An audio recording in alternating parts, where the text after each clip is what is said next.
It's scary getting older.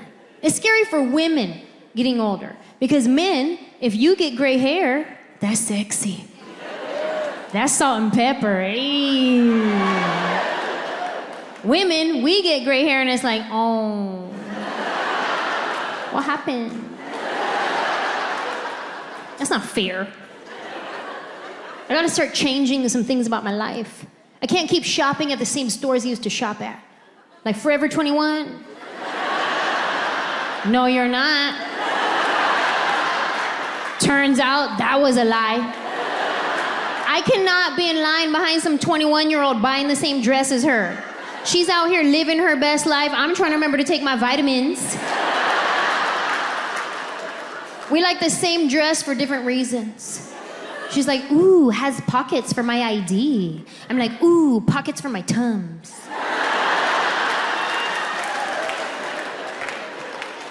You gotta put that down. Go to Ann Taylor Loft where we belong. Go to White House Black Market. Do a loop-de-loo at Talbot's. Pass by J. Jill. Peek your head in at Chico's. And then go home because your feet hurt. I'm approaching the age where I'm gonna start getting my clothes the same place I get my groceries. Say I won't. You will catch me at Costco. About to get them Kirkland jeans, them Kirkland socks, that Kirkland body wash. Hey, this Kirkland gang, what? It's about to be my new Tuesday. I'm gonna start out front, give me a hot dog and a soda for $1.50. Then I'll flash my VIP card and mosey on it. I start with a lap of samples. Then I take my hair out of my ponytail, make a lap in the other direction. Round two. Hey, but if you come in for a second sample at Costco, be warned. These sample ladies get offended. They act a type of way if you come in for a second sample. Like they have been baking from scratch all day long. Like, really, Beth? Just give me another chicken tender. Why you gotta do this? It's embarrassing enough just asking for a sample. It's embarrassing, right? Because you have to pretend like you've never heard of this product before.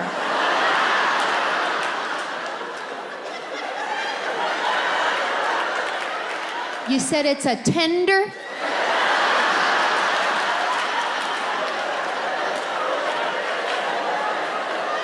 And you dip it.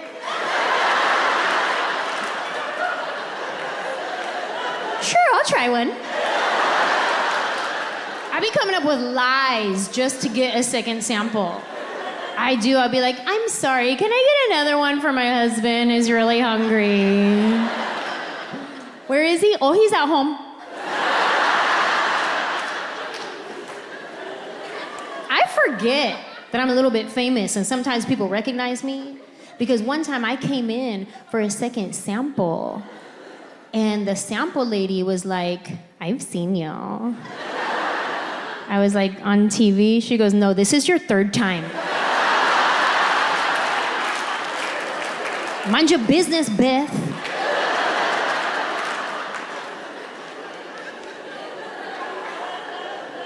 It's hard getting older.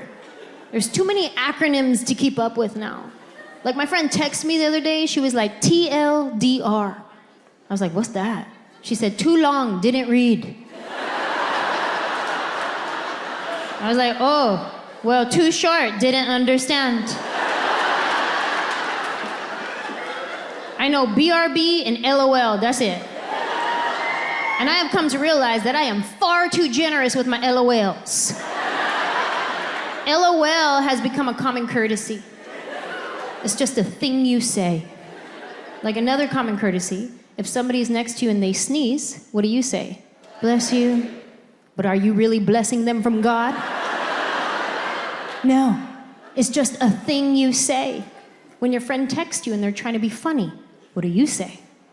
LOL. Did you really laugh out loud? No, you didn't. At this point, LOL just means I have received your text. If I reply to your text with LOL, at most, a little bit of air came out my nostril. If I reply to your text with LOL, this is how I read your text.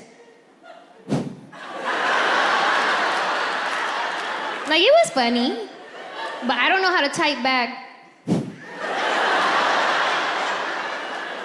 If I reply to your text with ha ha ha ha ha, that's funny. If I reply to your text with bwah ha ha ha ha, like BWHAHA, that means that was so funny I had to spit something out my mouth. If I reply to your text with rows of ha ha ha ha ha ha, I start using other letters like HHJK ha ha ha, QRST ha ha ha, that means that I said something funny and I'm really proud of myself.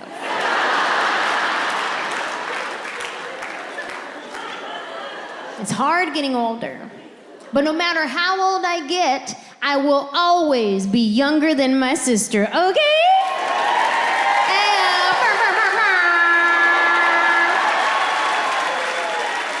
I am my sister's little sister. Any other little sisters here tonight? Little sisters?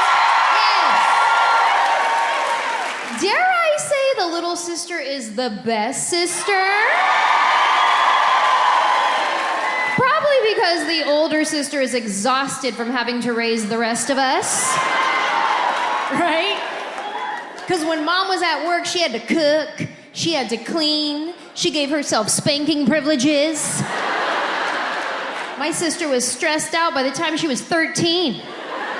We'd catch her on the side of the house smoking those candy cigarettes.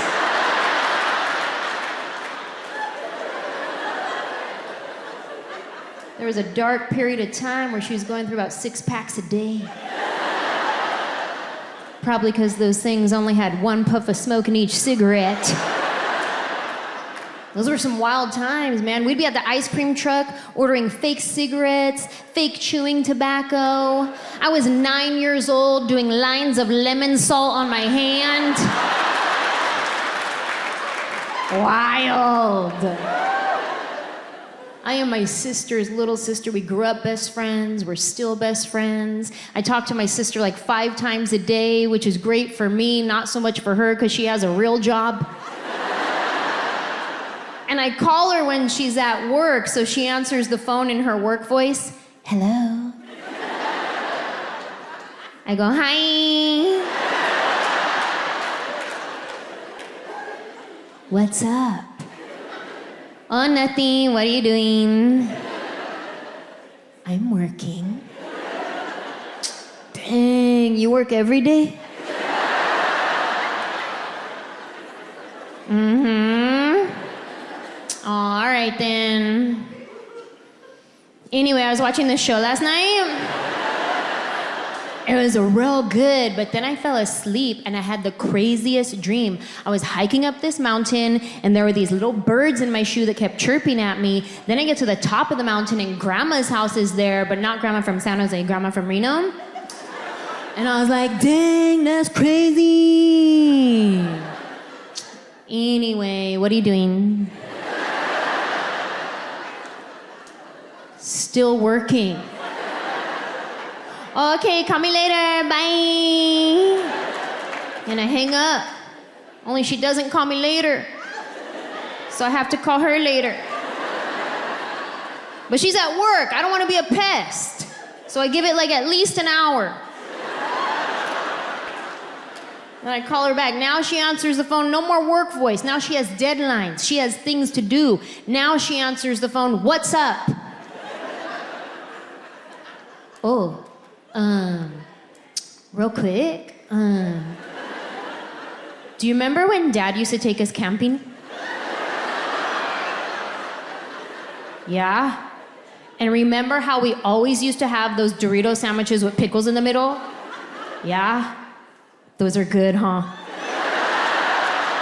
And you think she'd be pissed because I'm wasting her time, but now we're talking about food and food is our jam, so she participates.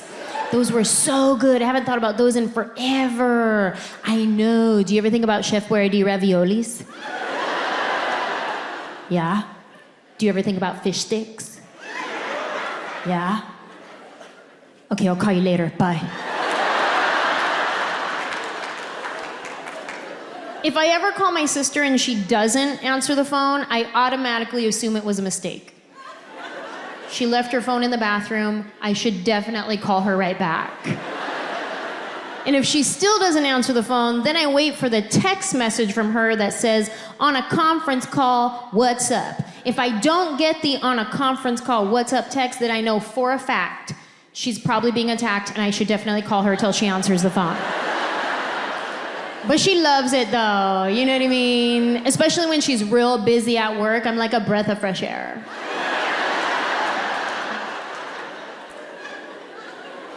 Sometimes I call my sister and we don't say anything at all. We're just on the phone. And my husband doesn't get it. He's like, what are you doing? Hang up the phone. I'm talking to my sister. But neither one of you are saying anything. Yeah, because we're thinking about what we're gonna say next. I love hanging out with my sister. We hang out all the time. Although it's been difficult over the past few years because of the pandemic. And I find it funny that everybody experienced it differently depending on what part of the world you live in.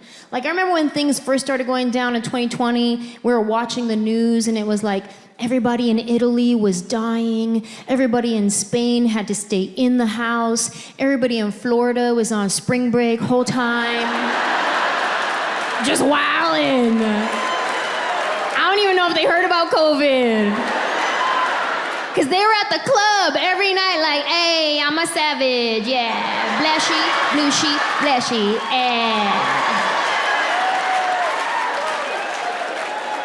And I was at home watching the news like, Florida! What are you doing? You're embarrassing us. I remember when things started getting real serious and they were like, all right, nobody can go to work, only essential employees. And first of all, let's give it up for any essential employees that are here tonight. We thank you. We appreciate you. We are grateful for you. Whether you were in the ER or at Trader Joe's. It was a scary time. We didn't know what was happening, and you put that Hawaiian shirt on and you showed up. We appreciate that. It was an emergency. I needed my honey sesame cashews. They said only essential employees can go to work. So in my mind, I was visualizing all these high-rise buildings empty, cubicles empty, offices empty. It did not compute in my brain that that also meant TJ Maxx was closed. Because I went to TJ Maxx and the doors were locked. And I was like, what's this? They said it's a world pandemic. I was like, yeah, but at TJ Maxx though? Isn't this essential? It is for me. Any other Maxinistas in the building tonight? Yes, Maxinistas, we go to TJ Maxx when we don't need anything. It's just a part of our mental health day. We just want to go look at stuff and smell candles. I feel good at TJ Maxx knowing that anything I would ever need in life I could get right here in this store. Whatever you need. You want a new outfit with a matching purse? We got you over here. You want some random spices you'll never find anywhere else? Over there by the lentil chips. You want some makeup for 50% off? Yes, I do. It's probably 7 years old. But it's Urban Decay for $3.99.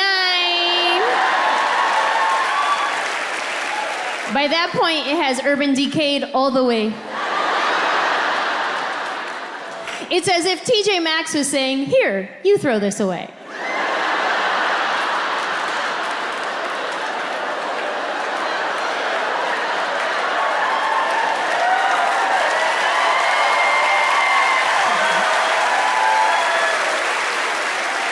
I love TJ Maxx. But they always get me at the end in that zigzag register line. Right? Where they have all the last minute buys. All the things you didn't know you needed in your life. I can be walking around TJ Maxx for like an hour. I have 2 things in my cart. Then I start making my way through the line. By the time I get to the register, 87 items.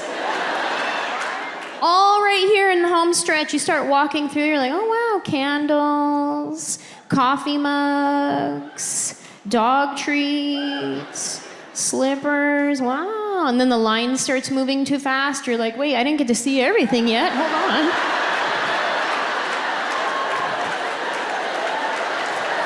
I just want to smell that candle, excuse me, sorry about that. Ooh, God, no, blech, don't smell that, it's bad. Ooh, don't do it. Love TJ Maxx. The doors were locked, I couldn't get in, I tried.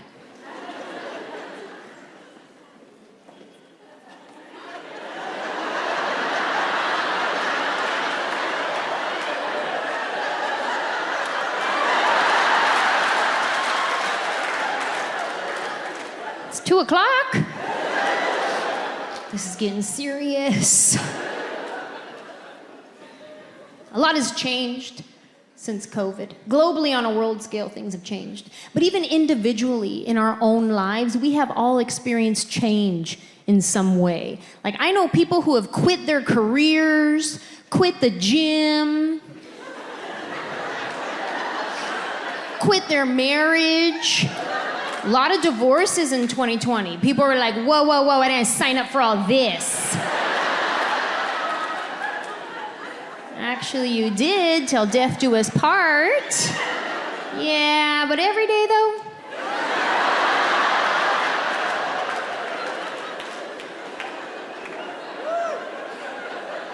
We had some changes happen for us as well. Like right in the beginning of the quarantine lockdown, when everybody was losing work, my best friend and her son moved in with us. And then what happened is they're still there. Yeah, we had said we didn't want kids, and then we adopted a single mom. It's a blessing. They move in with us, and now we look like we have our own big love situation happening. Because from the outside looking in, it looks like we have a husband, 2 wives. Like, I imagine when they first moved in, my neighbors were like, oh, that's nice, her sister's moving in for a little while. And now that they're still there, they're probably like, wait, that's her sister or her sister wife? And my friend that moved in, she's beautiful, just a stunning human being. So people would message me and be like, aren't you a little concerned having a beautiful woman around your husband all the time? And I was like, no, not even a little bit. Like, if anything, she got me to step my game up. She did, because like when she moved in, I started doing that one thing, what do they call it? Try? I started trying. I started wearing clothes with zippers and buttons again. Hey, look at me go. I had to step my game up. Not because I was concerned about my husband, I just didn't want the neighbors to think that she was wife number 1.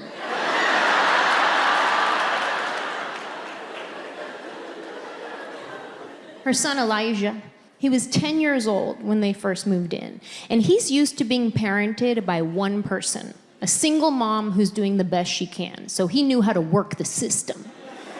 Then they move in with us, and now he has 3 adults looking after him. He loves that part. And we all have a role in the house. Penelope is his mom. She tells him what to do and what not to do because she's the mom. But if he doesn't listen, that's when my husband, Tio Manuel, steps in. Tio Manuel is like the law of the house. Yes. And my role is I'm the snitch. Say I won't. I'm the one that's like, oh, are you supposed to be watching YouTube videos before school? That's interesting.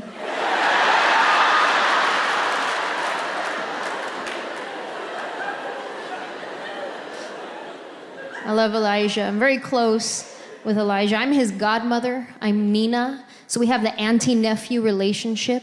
I've been in his life since day one. Literally the day he was born, I was in the hospital room. I saw his head come out and go right back in. He wasn't ready. It was a long day.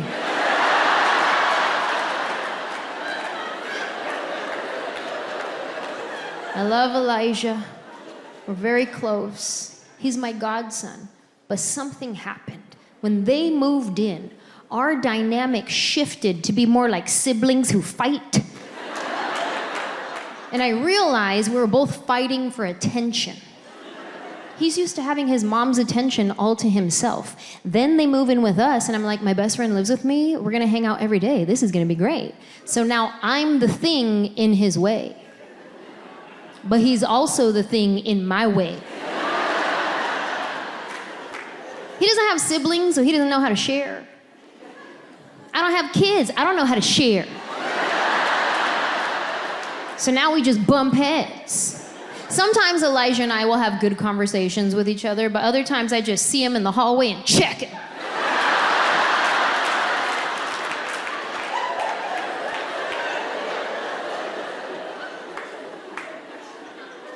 I snitch on Elijah, but he snitches on me too. Because we have security cameras around the house, and he didn't know this at the time, but they record audio. I got a notification on my phone that there was motion in the backyard, so I click on it, what's this? And it's him talking to his mom, and he was complaining about me.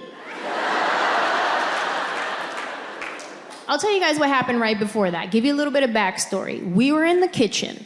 He had just popped off at the mouth, was given an attitude, so I was like, okay, me too. So she took him in the backyard to word him up and be like, what are you doing? You can't be giving an attitude, like something like that. I missed the beginning of the conversation. By the time I click on it, all I hear is him telling his mom, oh yeah, well why does Nina gotta be sarcastic? And little does he know, my sarcasm is what paid for this house.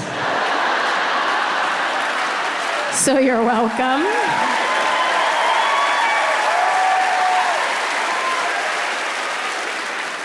But now I have to chime in on my camera speaker.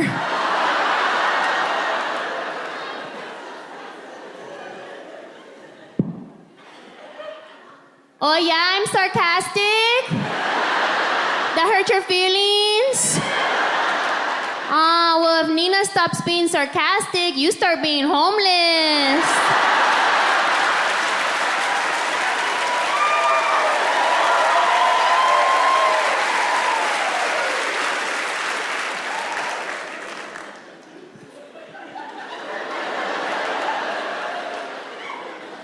We had another big change happen for us because I was born and raised in California, spent my whole life there. Thank you. So never did I imagine that in the middle of a pandemic that I would be moving to Nashville, Tennessee. Thank you. Listen, that's very kind of you to cheer for that. Because I am well aware that people from Nashville do not like Californians moving here.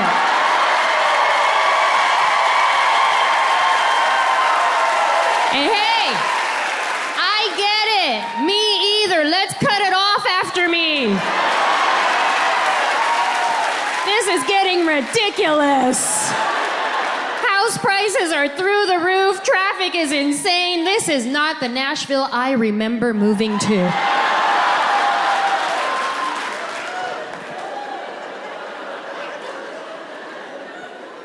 I'm learning a lot being a California girl living in the South because it's different here. I've learned when I go to a restaurant, if I order an iced tea, it automatically comes with 3 pounds of sugar in it. Y'all call that sweet tea.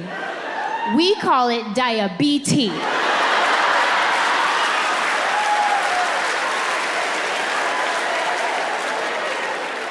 Learning a lot. Very simple things. Like when I'm in Los Angeles, if I go to a store and they're like, can I help you find anything? I'm like, I'm okay. And if I'm feeling really friendly that day, I'm like, I'm okay, thanks. That's it. That's where it ends. Then I got to Nashville. I'm at TJ Maxx one day. I can hear the ladies in the row next to me. Can I help you find anything? I'm all right, but thank you so much for asking. It's my pleasure. It's a beautiful day outside. Yes, it is, but they say it's gonna rain about 3 o'clock. Make sure you get home before the traffic is gonna be a mess. Bless your heart.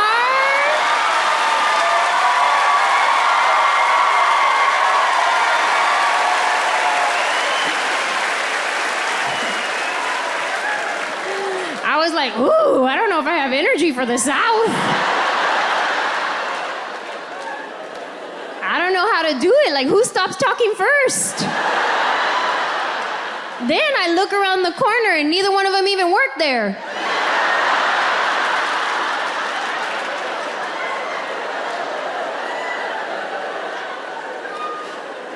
And then somebody told me this. They were like, hey, when people say bless your heart, they can mean it in a good way or a bad way.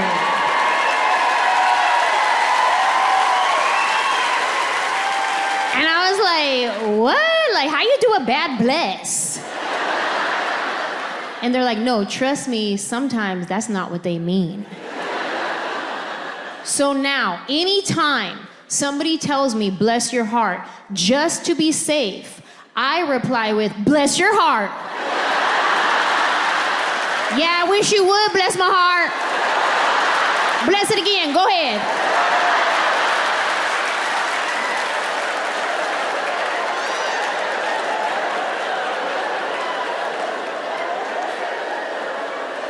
It's kind of like the old fighting words at church. I'ma pray for you.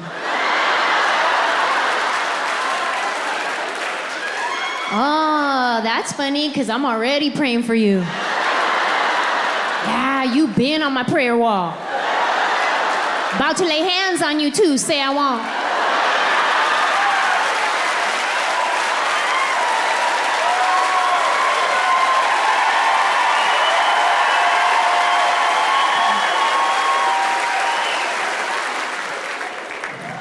Learning a lot.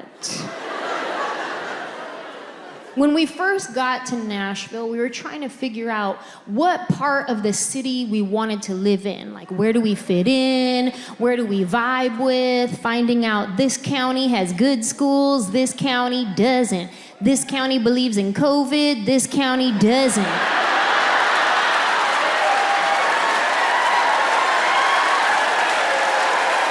Where do we fit? And I would tell my friends, I'd be like, hey, I want to live somewhere where I could get a lot of land. And they're like, okay, you want to head south. I'm like, okay, cool. But I also don't want my neighbor to be racist, so how far south? You know what I mean. Like, are we talking Franklin or Pulaski? Like, how far?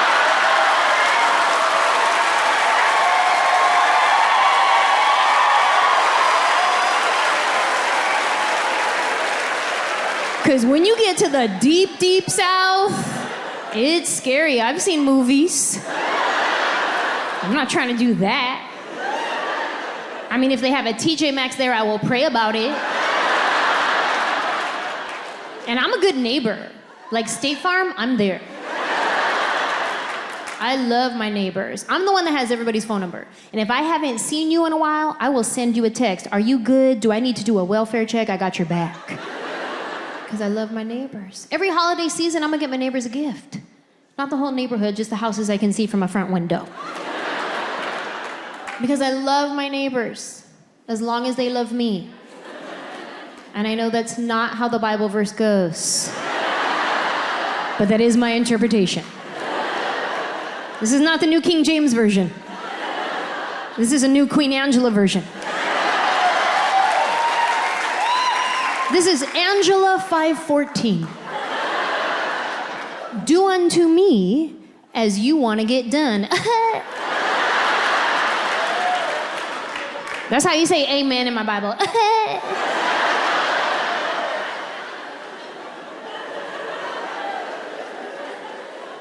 You could come to my Bible study. It's on Tuesdays. Learning a lot. One thing I learned right out the gate is allergies are a whole different beast in the South. Because when I live in Los Angeles, we don't really get all the seasons. We get summer and fire. So Zyrtec works just fine there. Then I get here, come to find out Zyrtec lost their subscription or something. It did not work. One day I went to pour the Zyrtec pill in my hand and the wind just blew it off. It was like, don't bother. It's so fun waking up every morning playing COVID or allergies. You guys know that game? Where you wake up in the morning and your sinuses are doing a weird thing, and you're like, wait a minute, hold on. Am I dying or did I have dairy? Can I taste anything? Get me some peanut butter, can I taste? I was actually really lucky. For the first 2 years, I did not get COVID at all. And then earlier this year, she got me, little hoe. She gets around that one. At this point, I know more people who have had it than who have not had it. I know people who've had it with no symptoms whatsoever, and I know people personally who have passed away from it, so my heart goes out to anybody here who has lost somebody from COVID. I've been tested for it many times, and the first time I got tested, my friends tried to warn me about it. They were like, yo, it's intense, and it actually wasn't that bad, probably because they let me do it myself. Yeah, they gave me the Q-tip. And they're like, okay, you want to go all the way in your sinuses? And I was like, okay. Sure. How about I just put it in my nostril and I wiggle it a lot? Can you test boogers? I'll give you some of those. The second time I got COVID tested, the nurse did it, and he went all the way up in there to where like my eyelids started closing. I was like, whoa, you're manually closing my eyelid. He's like, it's not that far up there. I was like, nah, bro, you're in my brain. Like, you're giving basic commands at this point. Like, if I punch you, it's not my fault, you did it. He's like, well, I'm sorry. I was like, no, don't apologize. Just while you're up there, do you mind scraping out some of my childhood trauma? That'd be great.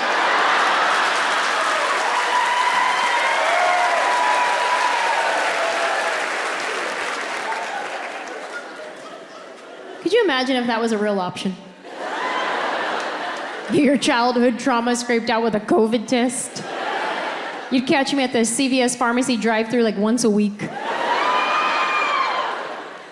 They're like, can we help you? Hi, I'm here for my COVID test. Also, when I was 8, my mom forgot me at the store.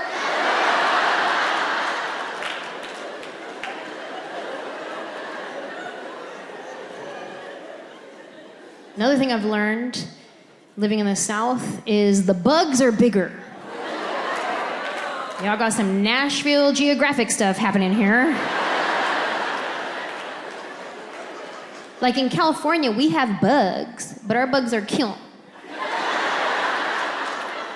Then I get to Nashville. I went to get in my shower one morning. There was a spider in my shower. Now this spider was so big, I thought I was interrupting him. I did. I went to open the shower curtain. I was like, oh my God, I'm so sorry. I didn't know anybody was in here, my bad. He was big and he was furry too. Yeah, I didn't know if I should brush it or smush it. I didn't know. He was so furry, he had dander. Ew. I need my Zyrtec pill just for the spider dander. I was like, sir, the Head and Shoulders is right there. Help yourself. If I ever have to kill a spider that big, I am morally conflicted. Because at that point, that's a pet. Put a collar on that thing, that's Bubba. Bubba had plans that day. He was just getting started. He's in the shower. That's messed up. If you ever have to kill a spider that big, you could hear the crunch. And if you hear the crunch, you know that thing had a soul. That's messed up. I used to kill any spider or bug that was around me because I don't like bugs at all. But over the past couple of years, I have this newfound respect for nature and insects. So now, if I ever see a spider in my house, what I like to do is scoop it up in a container, take it outside, throw it in a bush, and then immediately go like this.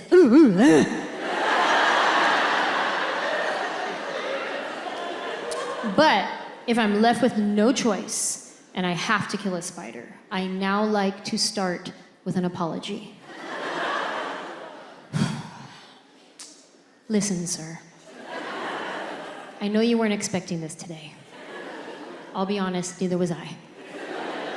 Truth is, I don't know you. You could be poisonous and you could kill me. So at this point, it's either me or you. And I have chosen you.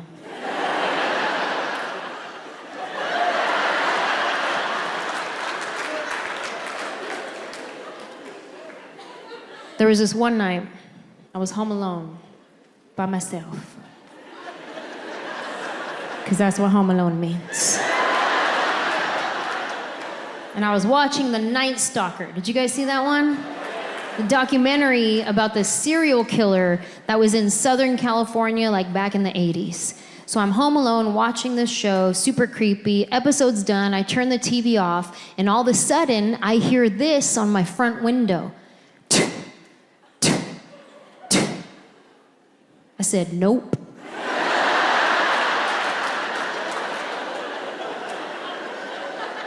I ran to my room. I put on every piece of clothing that I own. I said, if he's gonna try to assault me, he's gonna have to work real hard.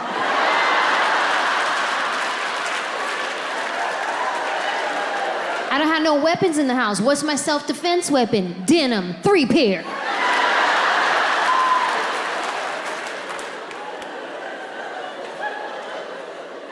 After a while, nobody came in the house, but I kept hearing the noise. Finally, I go to the window, I move the curtain, I look outside, and it's not a psychopath trying to kill me. It was a mosquito. The size of a bald eagle. Or maybe it was a cicada.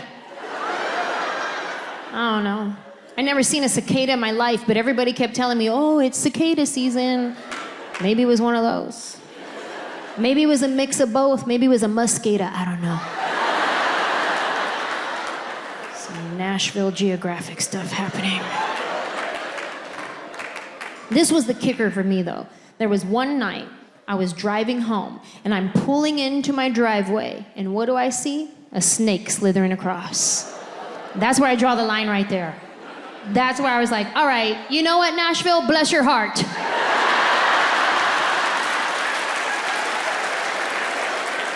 This is getting ridiculous. I'm not a big fan of wild snakes. Pet snakes, I'm okay with. Like, if there was a snake right here and he came with a cosigner, like he came with a guy that was like, oh yeah, that's my pet, he's cool. I like that snake, that's a good snake. Him? I don't know him. He probably had that snake since he was a baby. He probably just ate a baby.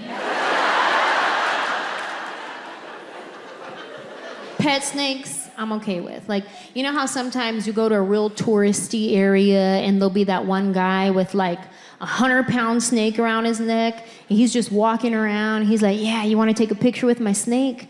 I'm like, I'll do it. He's like, all right, $20. Yeah, I don't need no picture. But the point is, I was down. I was gonna do it if it was free. Because free is my love language.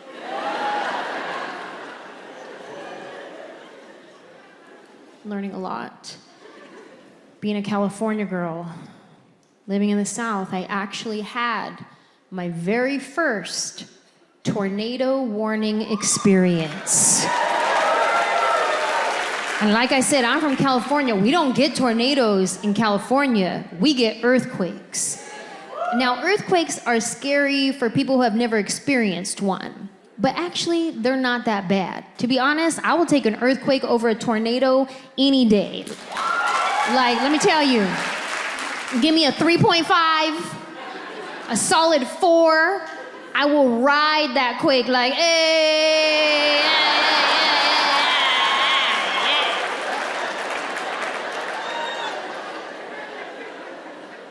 But a tornado, though? I don't know anything about tornadoes. This is what happened. We were asleep. It was 3 a.m. I get one of those Amber Alerts on my phone. The alert that goes off real loud. And I was like, okay, first of all, what child is getting kidnapped at 3 a.m. that they need to wake me up to tell me about it? What VIP child is this? That they think at 3 a.m. I'm gonna run outside looking for Honda Civics. A silver one, it's always silver.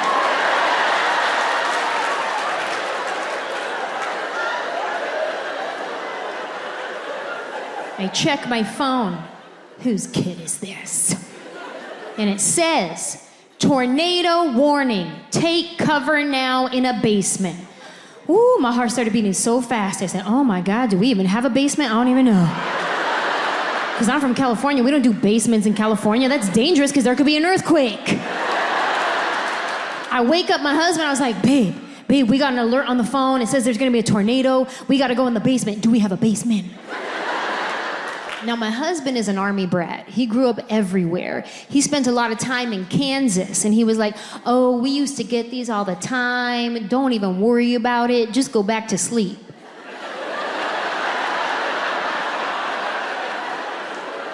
To sleep? But they just woke me up. I don't think that's what they want. He was like, what county is it in? Oh yeah, that's like 5 miles away. We're good. We could watch it from the front.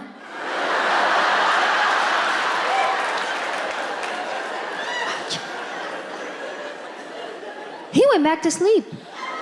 Wasn't even stressed at all. I got up. I said, oh no, this is an emergency. We sleep with one of those sleep sound machines that plays like the rain sounds. So we were already in the midst of a storm. We had our own storm going on. It was on surround sound, so it was real loud. There was stuff blowing up on the windows, but I didn't even notice because I just thought it was a good episode that night. I was like, ooh, this one's realistic, favorite. I get up. I turn the sleep machine off, and that is when we can hear the tornado sirens outside. Brrr, brrr. Then my husband, go, get up, go, get up, go. What? But you said we could watch it. We both start freaking out. I'm grabbing things we don't even need, like Windex, a stapler. Where do we go?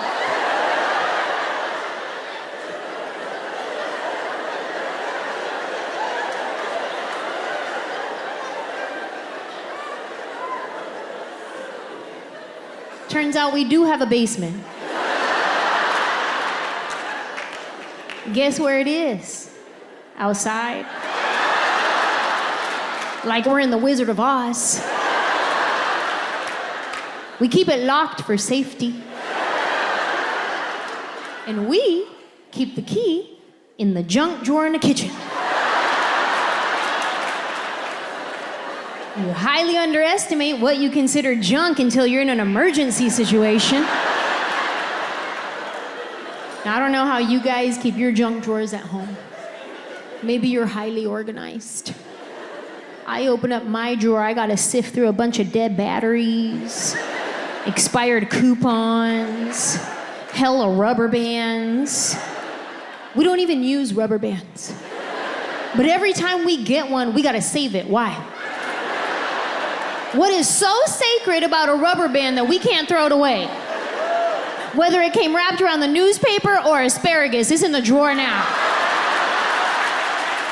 And that asparagus rubber band, that's a good one. Woo. We better save this.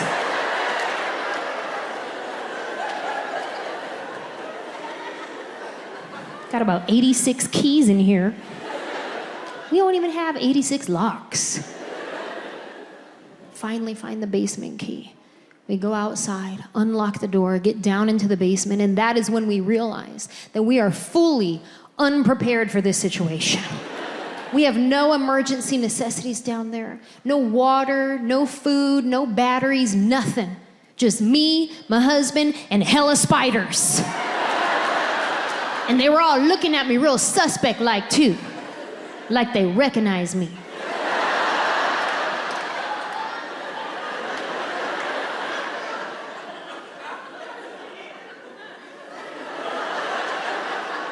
That's her?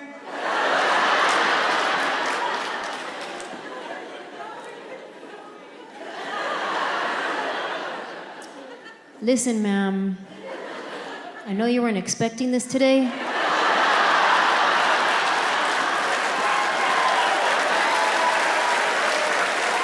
But this is from my homie Bubba right here.